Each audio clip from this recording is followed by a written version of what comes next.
예, 안녕하세요. 그 행정법을 담당하게 된 문일 변호사입니다. 앞으로 여러분들한테 행정법이 어떤 내용인지 이제 열심히 전달할 텐데, 오늘은 첫 시간으로서 앞으로 여러분들이 배우실 행정법에는 어떤 내용들을 담고 있는지 큰 그림으로 한번 여러분들한테 전달해 보도록 하겠습니다. 일단 제목 자체가 과목명이 행정법이기 때문에 여러분들은 일단 행정법에서 의미하는 행정은 뭔지, 법은 뭔지를 당연히 기본적으로 아셔야 되겠죠. 법이라는 게 뭐죠, 여러분들? 법이라는 게? 여러분들이 길을 가다가 동네 어르신한테 인사를 안 했다고 해서 처벌을 받나요? 전혀 그런 건 없죠. 그런 건 법하고 다른 윤리규범입니다, 윤리규범. 이 법이라는 건 국민이 반드시 따르게끔 국민한테 강제하는 성격을 갖고 있는 게 바로 법의 기본적인 속성이라고 할 수 있습니다. 그러면 행정이 뭔지를 이제 보셔야 되겠죠.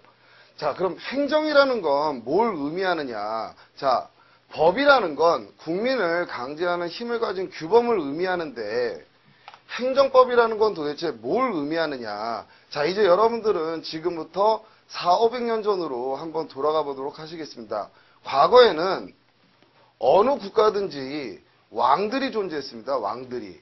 지금은 여러분들이 국민이 한 국가의 주인으로서 국민주권이라는 얘기를 많이 하죠. 근데 과거에는 왕이라는 1인이 그 국가의 모든 권력을 행사하던 때가 있었습니다. 이런 왕이 어느 날 담배를 이제 끊었어요. 담배를. 그런데 담배를 끊고 성 밖을 이렇게 내다보니까 사람들이 자꾸 담배를 피면서 길을 걸어가고 있어요. 그때 왕이 이렇게 명령합니다. 누구든지, 자, 내 국민들아, 내 백성들아, 누구든지 길에서 흡연하면 입을 꼬맨다.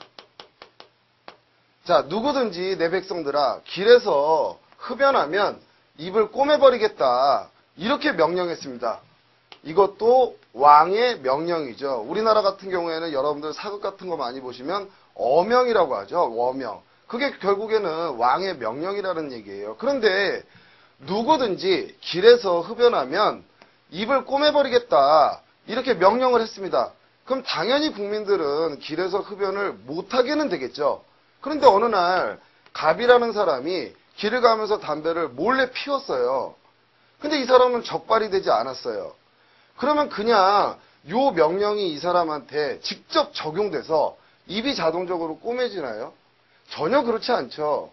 이건 지금 누구든지 일반적 누구라도 내 백성들아 누구라도 길에서 흡연하면 추상적 앞으로 이런 행동을 하면 이런 효과가 너희한테 나갈 것이다라는 예정입니다. 예정.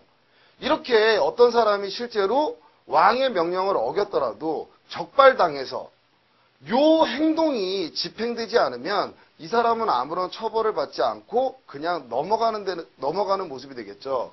그런데 어느 날 을이라는 사람이 정말로 길을 걷다가 흡연을 했어요.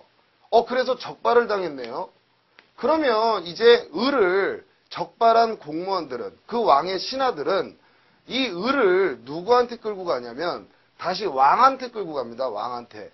그럼 왕이 이렇게 을한테 얘기하겠죠. 너 왜 담배 피지 말라고 그랬는데 담배 폈냐? 너 오늘 폈지? 예. 그럼 왕이 이제 어떤 행동을 하죠? 내가 너 길에서 담배 피지 말랬지. 누구라도. 근데 너 피웠지. 그럼 내가 너 입을 꼬맨다라고 얘기했지. 그러면서 실제로 입 꼬매겠다라는 예정된 행위를 왕이 을한테 집행을 하게 됩니다. 집행을. 그러면 을한테 집행을 하게 되면 그 결과로서 을은 입이 정말 꼬매지는 모습이 되겠죠. 근데 여러분들이 지금 생각해 보시더라도 길에서 흡연을 한 번 했다고 해서 국민의 입을 꼬매버린다라는 건 너무 가혹하겠죠. 가혹한 모습이 되겠죠. 그런데 이제 을은 어쨌든 입이 꼬매졌어요. 이번에는 병이라는 애가 흡연을 하다가 이제 적발이 됐습니다. 그럼 당연히 이제 신하들이